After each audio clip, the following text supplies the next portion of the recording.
Hello everyone, কথা মতো আবার চলে এলাম 7 ডেজ ওয়াটার কালার চ্যালেঞ্জের ডে 2 নিয়ে।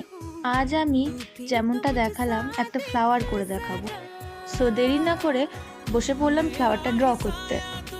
ফ্লাওয়ারটা ড্র করে নিয়ে ঝটাপট কালারগুলো সাজিয়ে নিলাম।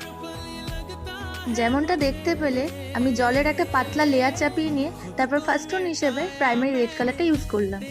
প্রাইমারি রেডের সাথে আমি কোবাল্ট ব্লু, স্যাপ গ্রিন এবং বানশাইনা এইসব প্রাইমারি কালারগুলোই মেনলি এখানে ইউজ করেছি।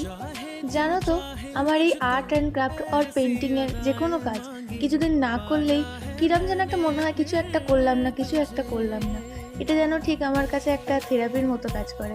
তোমাদের কার কার এটা হয় আমাকে নিচে কমেন্ট করে জানাতে পারো। ফার্স্ট টোন চাপানোর পর সেকেন্ড টোনে কিছুটা ডিটেলিং অ্যাড করে নিচ্ছি ফুল আর পাতাতে। অ্যান্ড লাস্টলি এবার থার্ড টোন চাপানোর পালা।